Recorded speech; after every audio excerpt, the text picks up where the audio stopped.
मित्रों, आज इस चुनाव में जब मैं रतन रेड्डी जी का नाम ले रहा था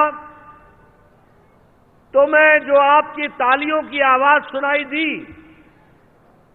वो तालियों की आवाज मुझे बताती है कि आपने रतन रेड्डी जी को यहां से चुनाव जिताकर भेजने का मन बना लिया है। मित्रों, ये चुनाव चाहे जालंधर रेड्डी जी हो, बंटू रमेश जी हो, प्रशांत रेड्डी जी हो या रतन रेड्डी जी हो, इनको सिर्फ विधानसभा में भेजने का उद्देश्य नहीं है, सिर्फ इनको विधानसभा पहुंचाने का उद्देश्य नहीं है। हमारा उद्देश्य है कि तेलंगाना की तकदीर और तस्वीर बदलनी चाहिए, उसके लिए आप सब लोगों को काम करना होगा। आज यहां मुझे दुख के साथ कहना पड़ता है कि तेलंगाना जो अलग से राज्य बनने के लिए सब लोगों ने अपना योगदान किया, जिसके लिए तेलंगाना राज्य समिति बनी, जिसके लिए तेलंगाना को आगे बढ़ाने का हम लोगों ने संकल्प लिया, हजारों लोगों ने अपनी जानें गंवाई, लाखों लोगों ने अपने आप को इस आंदोलन से जोड़ा, लेकिन दुख के साथ कहना पड़ता है कि केशव चंद्रशेखर राव, तुम और तुम्हारे परिवार ने तेलंगाना को पीछे ढकेल दिया और अपने परिवार को आगे बढ़ाने का काम तुमने किया। ऐसे केसीआर को 30 नवंबर को जवाब देने का समय है, उसको माकूल जवाब देने का अवसर आ चुका है। और यह लड़ाई परिवारवाद के खिलाफ की लड़ाई है। यह लड़ाई सिर्फ तेलंगाना तक सीमित नहीं है, यह लड़ाई भारतीय जनता पार्टी की परिवारवाद और वंशवाद के खिलाफ लड़ाई है। और जब मैं ऐसा कहता हूं तो आपके सामने तेलंगाना के साथ साथ देश की तस्वीर भी आपके सामने रखना चाहता हूं। आज जम्मू कश्मीर का हाल देखो, बीजेपी वहां चुनाव लड़ती है, लेकिन लड़ किससे रही है? एक परिवार की पार्टी, फरूक अब्दुल्ला और उसके बाद उमर अब्दुल्ला। एक परिवार की पार्टी, पहले मुफ्ती साहब और बाद में महबूबा मुफ्ती। पंजाब के अंदर हम चुनाव लड़ते हैं, लड़ाई किससे है? वहां पर कांग्रेस से और अकाली दल से, प्रकाश सिंह बादल और सुखबीर सिंह बादल। अगर मैं हरियाणा की बात करूं तो चौटाला परिवार। अगर मैं उत्तर प्रदेश की बात करूं तो एक तरफ मुलायम सिंह थे, उसके बाद अखिलेश, उसके बाद डिंपल, बाकी कोई और आगे नहीं है। अगर मैं बिहार की बात करूं तो लालू, राबड़ी, तेजस्वी और तेज प्रताप। अगर मैं बात बंगाल की करूं तो ममता और उसका भतीजा अभिषेक। अगर मैं आंध्र प्रदेश की बात करूं तो वाईएसआर रेड्डी और वाईएसआर रेड्डी के बाद जगन मोहन रेड्डी। अगर मैं तमिलनाडु की बात करूं तो करुणा स्टालिन और उदयनिधि स्टालिन। अगर मैं महाराष्ट्र की बात करूं तो शरद पवार, उसके बाद सुप्रिया सुले।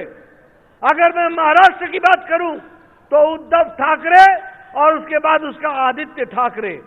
और अगर मैं तेलंगाना की बात करूं तो एक ही परिवार, केसीआर, केटीआर, कविता और उसका बेटा और बेटी, बाकी सबकी छुट्टी। ये है आज परिवारवाद जिससे भारतीय जनता पार्टी लड़ रही है। మిత్రులారా, ఇంత పెద్ద సంఖ్యలో విచ్చేసిన మీ అందరూ కూడా హృదయపూర్వకమైనటువంటి అభినందనలు. మొట్టమొదటగా ఈ ప్రాంతం యొక్క ప్రతీక చెందినటువంటి మాతా మాణికేశ్వరి అమ్మవారికి నేను నమస్కరిస్తూ, మీరు మా అభ్యర్థుల పేరు ప్రకటించినప్పుడు ఏదైతే హర్షధ్వనాలు కరతాళ ధ్వనులతో పెద్దగా స్వాగతం పలికారో అప్పుడే నాకు పూర్తి నమ్మకం ఏర్పడింది. ఖచ్చితంగా మీరు మా బీజేపీ అభ్యర్థులను ఎమ్మెల్యేలుగా గెలిపిస్తారని చెప్పి. ఇవాళ మేము వీళ్ళు ఎమ్మెల్యేలు గెలిపించి తెలంగాణ శాసనసభలో పంపించడం మాత్రమే కాదు, ఈ ఎన్నిక తెలంగాణ ప్రజల భవిష్యత్తు నిర్ధారించే ఎన్నిక. తెలంగాణ ప్రజల భవిష్యత్తే కాదు, దేశం యొక్క రూపురేఖలు కూడా మార్చేటువంటి ఎన్నికలు. కాబట్టి ఈ ఎన్నికల్లో ప్రధానంగా కుటుంబ పాలన ఏదైతే ఇవాళ జరుగుతుందో ఆ యొక్క కుటుంబ పాలనకు వ్యతిరేకంగా ప్రజలు తీర్పునివ్వాల్సిన అవసరం ఉంది. మీరెంతో కష్టపడి తెలంగాణ సాధన కోసము ఉద్యమాలు చేసి బలిదానాలు చేసి తెలంగాణ సాధించుకుంటే ఇవాళ తెలంగాణ పేరు చెప్పి అధికారంలోకి వచ్చినటువంటి కేసీఆర్ గారు కేవలం తమ కుటుంబ ప్రయోజనాల కోసమే ఇవాళ పాల్పడుతూ ఉన్నారు. తమ కుటుంబ సంపద పెంచుకోవడానికే ఇవాళ దోహదపడుతున్నారు. అందుకనే తెలంగాణ అభివృద్ధిని పక్కన నెట్టేసి వాళ్ళ కుటుంబ అభివృద్ధికే దోహదపడేటువంటి ఈ కేసీఆర్ బీఆర్ఎస్ పార్టీ.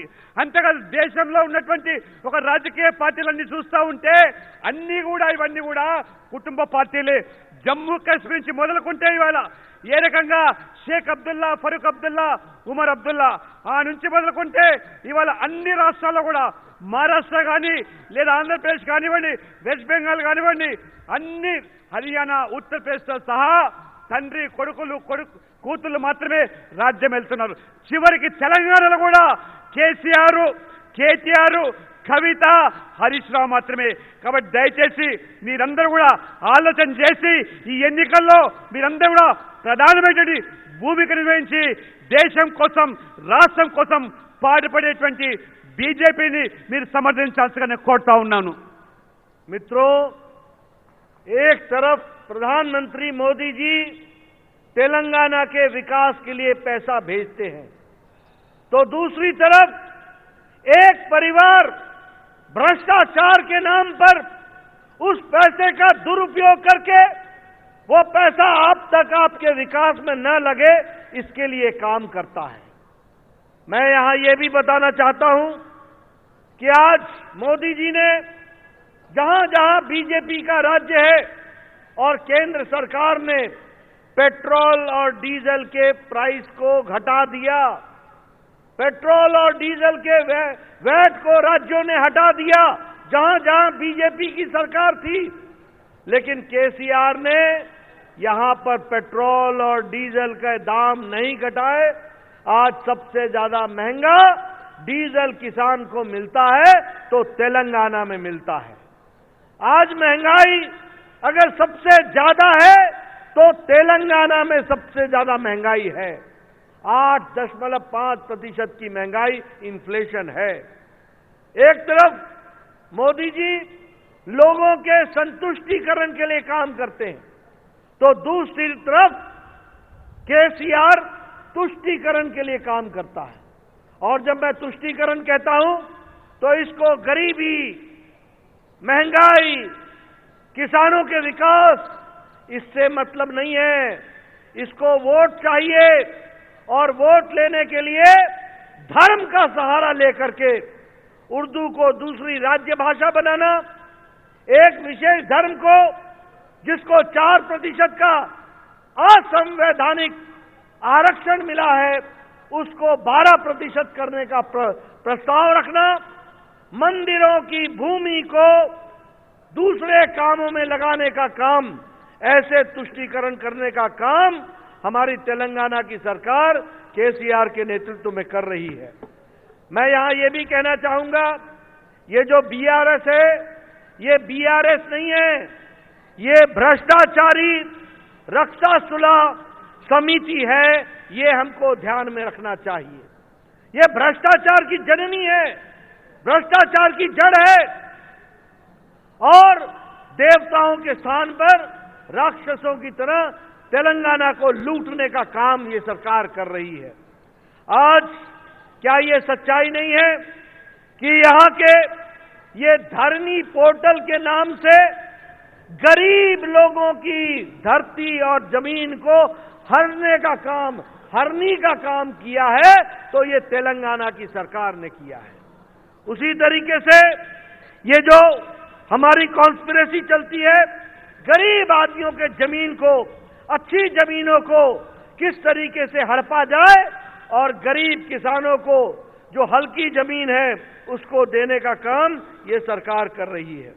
उसी तरीके से टीआरएस ने जो प्रोजेक्ट लगाए, ये जो हमारा प्रोजेक्ट है अपना ये कालेश्वरम का, ये प्रोजेक्ट भी केसीआर के लिए एटीएम है। एटीएम 32 और 38 हजार करोड़ रुपए का, जो 38 हजार करोड़ रुपए का प्रोजेक्ट था, ये आज 1,20,000 करोड़ रुपए का बना दिया। और इस प्रोजेक्ट के अंदर जो ब्रिज है वो भी नीचे आ गया और लगभग भ्रष्टाचार की एक मिसाल बनी है, तो कालेश्वरम प्रोजेक्ट बनी है। मैं वायदा करता हूं हमारी सरकार बनेगी, हम इन्वेस्टिगेशन करेंगे और दोषियों को जेल के पीछे डालेंगे, ये भी मैं आपको विश्वास के साथ बताना चाहता हूं।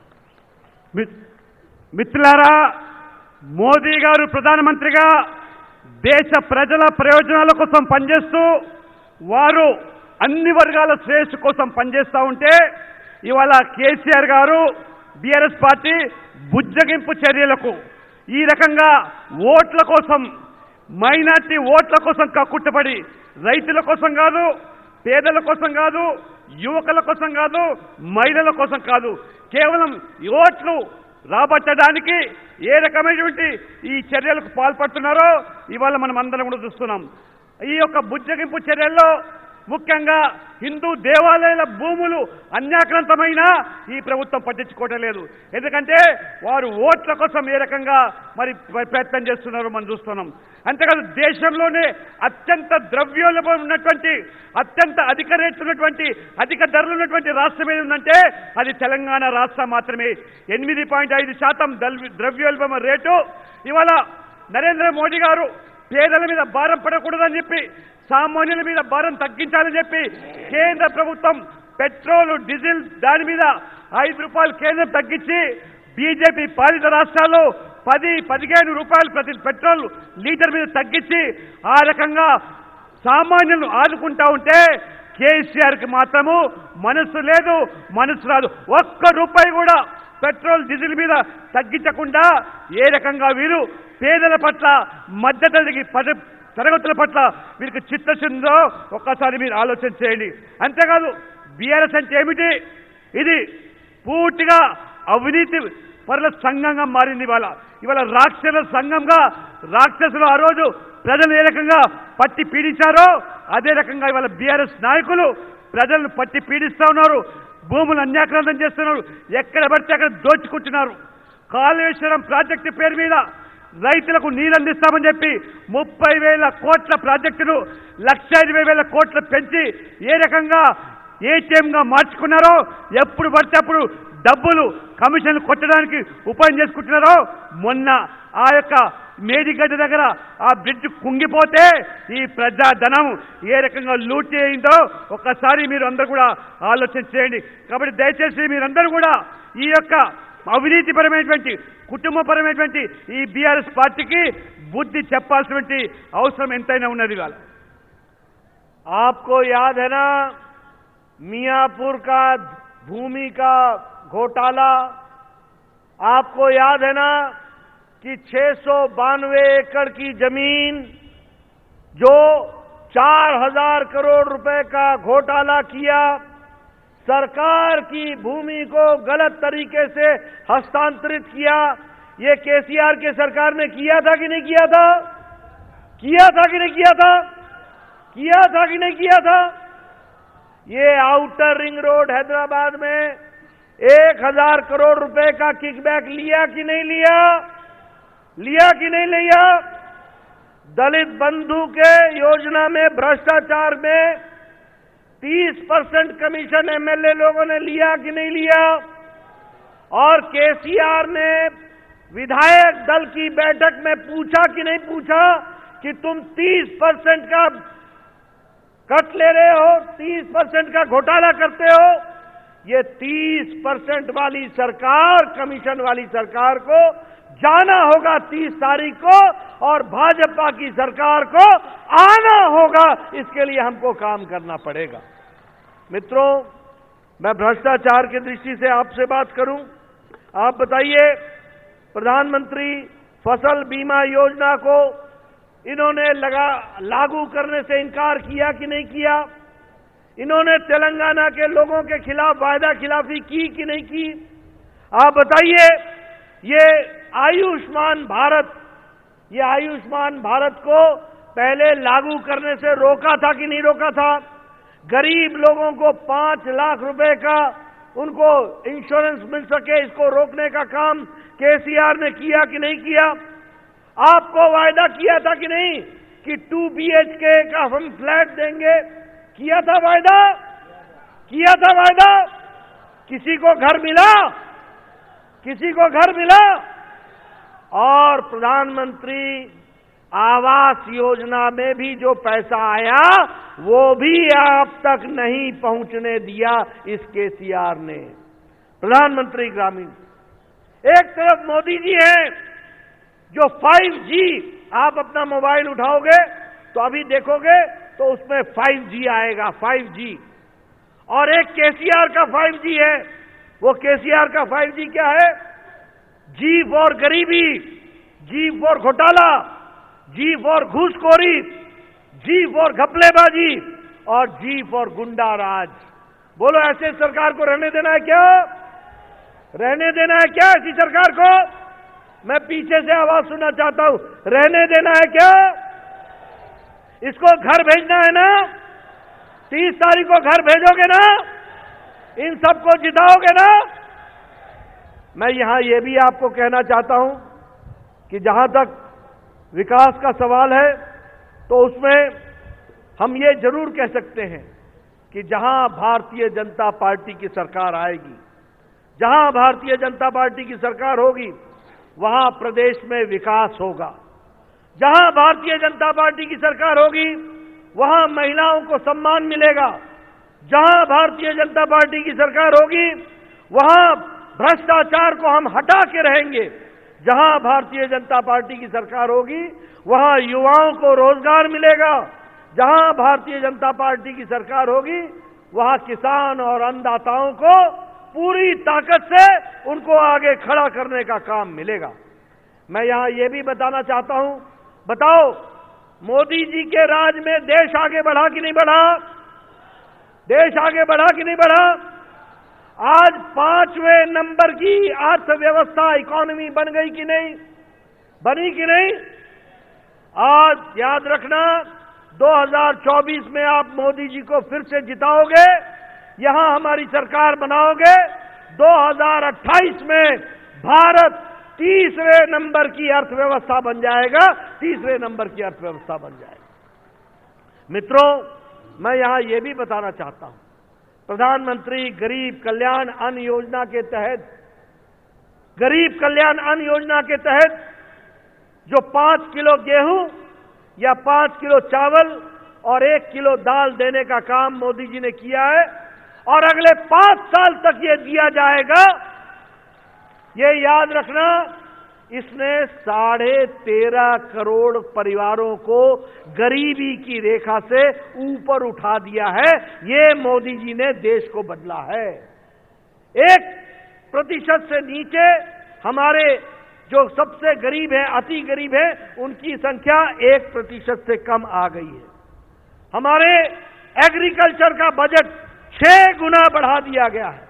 विकास के नए आयाम लिखे जा रहे हैं। మిత్రులారా, ఈ ప్రభుత్వం ఎంత అవినీతిమయమంటే మియాపూర్ ప్రభుత్వ భూములను 692 ఎకరాలు అన్యాక్రాంతం చేసి ఏ రకమైన కుంభకోణం పాల్పడ్డదో మీ అందరికీ తెలిసిందే. 1000 కోట్లతో హైదరాబాద్ రింగ్ రోడ్డులో అదొక కుంభకోణం.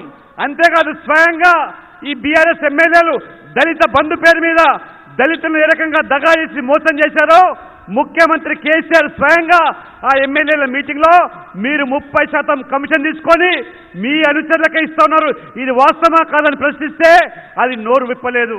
కాబట్టి ఈ రకంగా దళితుల అభ్యున్నతికి అని చెప్పి బీఆర్ఎస్ నాయకులు వాళ్ళ కుటుంబ సభ్యులకు మాత్రమే, వాళ్ళ అనుచరులకు మాత్రమే ఈ దళిత బంధును వర్తింపజేశారు. రైతులకు సంబంధించినటువంటి ఈ బీమా పథకాన్ని ఇక్కడ అమలు చేయలేకపోతా ఉన్నారు. మోదీ గారు పేదల ఆరోగ్య దృష్ట్యా ఆయుష్మాన్ భారత్ 5 లక్షల ఉచిత ఆరోగ్య బీమా పథకాన్ని ప్రవేశపెడితే కోవిడ్ సమయంలో ఏ రకంగా మనం బాధలు పడ్డామో ఈ తెలంగాణలో పేదవారికి ఈ కోవిడ్ తగ్గితే, కోవిడ్ వచ్చినట్టయితే వాడి శవం రావాల్సిందే కానీ ఆ కోవిడ్ ఈ ఆయుష్మాన్ భారత్ పరిధిలోకి రాలేదంటే అది కేసీఆర్ మనం తెలుసుకోవాలి. కాబట్టి ప్రధానమంత్రి ఆవాస్ యోజన పేరు మీద పేదలకు సొంతింటి కల సాకారం చేయలేదు. దేశవ్యాప్తంగా కోట్ల మందికి నరేంద్ర మోడీ ఇల్లు కట్టిస్తా ఉంటే కేసీఆర్ మాత్రము ఇల్లు కట్టించకుండా మోదీ గారు పంపించిన నిధులు దారి మళ్లించి పేదవాడి సొంతింటి కళను కూడా ఏ రకంగా వమ్ము చేశాడో మీరు ఆలోచన చేయండి. ఇవాళ వాస్తవంగా మోదీ ప్రభుత్వం అంటే అది అభివృద్ధి ప్రభుత్వం. మోదీ ప్రభుత్వ హయాంలో మహిళలకు రక్షణ, అవినీతి నిర్మూలన, యువతకు కొలువులు, రైతులకు ఇవాళ కష్టపడి పనిచేసే రైతులకు వారి పెట్టుబడి సాయంతో పాటు అన్ని రకాలుగా కూడా ఇవాళ రాయితీలు ఇచ్చి వ్యవసాయాన్ని లాభసాటిగా మారుస్తా ఉన్నాడు. Modi guarantee 5G internet. ఇవాళ కేసీఆర్ అంటే వారు చెప్పినట్టుగా 5G అంటే గరీబీ, గొటాలా, గప్లేబాజ్, గుస్కోరి ఈ రకంగా వారు పేరు ప్రఖ్యాతులు గాంచినారు. కాబట్టి దయచేసి ఇవాళ మోదీ గారు ఈ 9 సంవత్సరాల్లో ప్రపంచం మొత్తం కూడా ఇవాళ కొనియాడుతూ ఉన్నది. 13.5 కోట్ల పేదవాళ్ళని ఇవాళ ఆ యొక్క పేదరికం నుంచి వారిని ఏ రకంగా పైకి తీసుకొచ్చారో ఇవి ప్రపంచ గణాంక వివరాలు తెలియజేస్తున్నది. 1% మంది ఉన్నటువంటి అతి పేదవాళ్ళ నుంచి కూడా దారిద్ర్య రేఖ నుంచి వారికి వెలుగులోకి తీసుకొచ్చేటువంటి మహానుభావుడు నరేంద్ర మోడీ. కాబట్టి రేపు నవంబర్ 30 జరిగేటువంటి ఎన్నికల్లో ఈ అవినీతి ప్రభుత్వం తొలగిస్తామా లేదా? మీరు గట్టిగా చెప్పండి, తొలగిస్తామా లేదా? మోదీ ప్రభుత్వం మళ్ళీ 3వసారి ప్రధానమంత్రి అయితే ఏ రకంగా వాళ్ళ ప్రపంచంలోనే అతి 5వ ఆర్థిక దేశంగా ఎదిగిందో 3వసారి ప్రధానమంత్రి అయితే ప్రపంచంలోనే 3వ అతిపెద్ద ఆర్థిక దేశంగా మోదీ నాయకత్వంలో మారబోతుంది. కాబట్టి అటువంటి ప్రభుత్వానికి ఓటేస్తామా, మీరు కేసీఆర్ కేస్తారా? దయచేసి ఆలోచన చేయండి. मित्रों, मोदी जी के राज में देश में गांव, गरीब, वंचित, पीड़ित, शोषित, अनुसूचित जाति का भाई, अनुसूचित जनजाति का भाई, युवा, किसान, महिला, इनको ताकत देने का काम किया है तो नरेंद्र मोदी जी की सरकार ने किया है. मैं ये भी बताना चाहता हूं, प्रधानमंत्री गरीब कल्याण अन्न योजना, प्रधानमंत्री आवास योजना, प्रधानमंत्री आयुष्मान भारत, प्रधानमंत्री स्वच्छता अभियान, प्रधानमंत्री उज्ज्वला योजना, प्रधानमंत्री उजाला योजना, प्रधानमंत्री फसल बीमा योजना, ये सारी योजनाएं जहां महिलाओं को ताकत देती हैं वहीं गरीब को, गांव को ताकत देने का काम करती हैं. आपको जानकर खुशी होगी कि प्रधानमंत्री जी ने एक साल में 10 लाख करोड़ रुपए भारत में इंफ्रास्ट्रक्चर में खर्च करने का तय किया है और तेलंगाना में 5,21,000 करोड़ रुपए खर्च करने का तय किया है. ये भी आपको याद रखना है. उसी तरीके से आपने देखा होगा कि पिछले 9 सालों में 2,500 किलोमीटर की सड़क बनी है और 1 लाख करोड़ रुपए उस पर खर्च हुआ है. अभी अभी प्रधानमंत्री जी ने ये जो रामागुंडम में फर्टिलाइजर फैक्ट्री है, केमिकल फैक्ट्री, इसको फिर से शुरू किया है और इसमें 6,338 करोड़ रुपए खर्च करके इसको आगे बढ़ाने का काम किया है. मित्रों, हमारा रिपोर्ट कार्ड है, हम जो कहते हैं वो करते हैं. ये मोदी की गारंटी है, मोदी की गारंटी. जो कहा है वो करके दिया है, जो नहीं कहा है वो भी करके दिया है. लेकिन मैं पूछना चाहता हूं, ये नारायणपेट के बगल में ही कर्नाटक लगता है। मैं अपने कांग्रेसी भाइयों से पूछना चाहता हूं, कर्नाटक के भाइयों से पूछना चाहता हूं और तमिलनाडु के भाइयों को याद दिलाना चाहता हूं, वो कांग्रेस की 5 गारंटी मिल गई क्या कर्नाटक के लोगों को? मिल गई क्या? मिल गई क्या? ये जो हाथ है ना, ये पंजा है, पंजा। ये कभी भी जो कहता है वो करता नहीं है, लोगों को धोखा देता है और लोगों को छलावे में रखता है। ये भी हमको याद रखना है। बताइए, कर्नाटक में फ्री बिजली बोला था 200 यूनिट फ्री देंगे, मिल गया क्या? मिल गया क्या? और पहले 24 घंटे बिजली आती थी, आजकल 4 घंटे बिजली आती है। क्या यही तुम नारायणपेट में भी चाहते हो? नारायणपेट में ये चाहते हो क्या? चाहते हो क्या? बताया था कि हम महिलाओं को फ्री बस सर्विस देंगे। बस में बैठने का इंतजाम ही नहीं है तो फ्री क्या देंगे? फ्री क्या देंगे जब बस में बैठने का इंतजाम नहीं है? उसी तरीके से कहा था कि हम बेरोजगार खत्म करेंगे। कर्नाटक में बेरोजगारी खत्म हो गई क्या? नौकरी लगी क्या? बेरोजगारी भत्ता मिला क्या? मित्रों, ये हाथी के दांत दिखाने के और हैं और खाने के और हैं। एक बात की कांग्रेस पार्टी में गारंटी है, एक बात की गारंटी है, और वो केसीआर से मिलती जुलती गारंटी है। दोनों की एक बात की गारंटी है, जहां कांग्रेस होगी, जहां केसीआर होगा, वहां भ्रष्टाचार होगा, इसकी गारंटी है। वहां घोटाला होगा, वहां लूट होगी, वहां लोगों के साथ धोखा दिया जाएगा। ये बात की पक्की है। हम यहां ये भी बताना चाहते हैं कि हमने तय किया है कि हमारी बहनों को आप इनको चुनाव जिता करके भेजिए, साल के 4 सिलेंडर मुफ्त भारतीय जनता पार्टी पहुंचाएगी। ये भी हम आपको बताना चाहते हैं। आपको ये भी हम बताना चाहते हैं कि बैकवर्ड कास्ट का हम चीफ मिनिस्टर बनाएंगे, बीसी का सीएम। लेकिन जैसे हमारा पीएम जो सबका साथ, सबका विकास, सबका विश्वास, सबका प्रयास करता है, उस तरीके से हम विकास को आगे बढ़ाएंगे। हम यहां ये भी बताना चाहते हैं कि धान पर, पैडी पर, चावल पर हम 3100 रुपए प्रति क्विंटल एमएसपी में हम खरीदी करेंगे। ये भी हम आपको बताना चाहते हैं। उसी तरीके से फर्टिलाइजर पर प्रति एकड़, हर एकड़ के लिए हम 1800 रुपए का फर्टिलाइजर की सब्सिडी देंगे। ये भी हम आपको बताना चाहते हैं। 18,000, क्षमा करिएगा, 18,000 की सब्सिडी। और उसी तरीके से जो हमारे छोटे किसान हैं, हमारे कमजोर किसान हैं, इनको हम साल का 2,500 रुपए इंसेंटिव देंगे। इसकी भी हम व्यवस्था करेंगे। और हम वैट को रिड्यूस करेंगे, पेट्रोल और डीजल के प्राइसेस को हम कम करेंगे। इसके लिए हम काम करेंगे। इतना ही नहीं, हम स्कूल के जो हमारी कॉलेज जाने वाली बच्चियां हैं, उनको हम मुफ्त में लैपटॉप देंगे ताकि वो अच्छी शिक्षा ग्रहण कर सके। इसकी हम व्यवस्था करेंगे। और ये जो एसएचजी ग्रुप है, सेल्फ हेल्प ग्रुप्स, स्वयं सहायता समूह, इनको हम 1% के उस पर हम लोन देंगे ताकि ये अपना विकास कर सके। और हमारे नौजवान सुन लें, इनको चुनाव जिता करके भेजना, हम 2.5 लाख सरकारी नौकरी अगले 5 साल में देंगे। इस बात को भी हम पूरा करेंगे। और जो हमारे गरीब लोग हैं, आयुष्मान भारत में आते हैं, उनको अभी हम 5 लाख रुपए का हेल्थ कवर दे रहे हैं।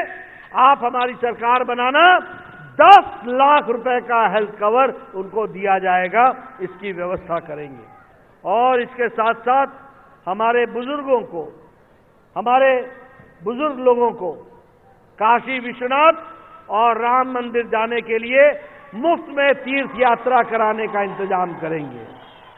और उसी तरीके से 17 सितंबर को हम उसको national liberation day, Telangana liberation day और तेलंगाना विमोचन दिवस हम सरकारी तौर पर मनाएंगे। इस बात का भी हम आपको विश्वास दिलाते हैं। मित्रों, आप बताइए, बीजेपी को वोट डालेंगे ना? डालेंगे ना? మిత్రులారా, మోదీ గారి నేతృత్వంలో ఏ రకంగా దేశంలో ఎస్సీ, ఎస్టీ, ఓబీసీ, మహిళలు, రైతులు, యువకుల కోసం ఈరోజు సమగ్ర అభివృద్ధితో, సమదృష్టితో, సమన్యాయం చేస్తూ ఉన్నదో అదే పంతాలో ఇవాళ మహిళల కోసం పీఎం ఉజ్వల కానివ్వండి, పీఎం గరీబ్ కళ్యాణ్ యోజన పేరు మీద 5 కిలోల బియ్యం ఏదైతే పంపిణీ చేస్తున్నారో వచ్చే 5 సంవత్సరాల కోసం మోదీ గారు ఏ పేదవాడు కూడా ఆకలితో అలమటించకూడదని చెప్పి పేదవాళ్ళ కోసం పరితపించి ఆ యొక్క పథకాన్ని కూడా వారు పెంచిన కార్యక్రమాన్ని 10 లక్షల కోట్లు మౌలిక సదుపాయాల కోసం మోదీ ప్రభుత్వం ఖర్చు చేస్తే 5,21,000 కోట్లు కేవలం తెలంగాణలో మౌలిక సదుపాయాల కోసం అనేక రంగాలుగా నిధులు అభివృద్ధి కోసం కేటాయించడం జరిగింది. అది రైల్వే కానీ, రోడ్స్ కానివ్వండి, నేషనల్ హైవేస్ కానివ్వండి.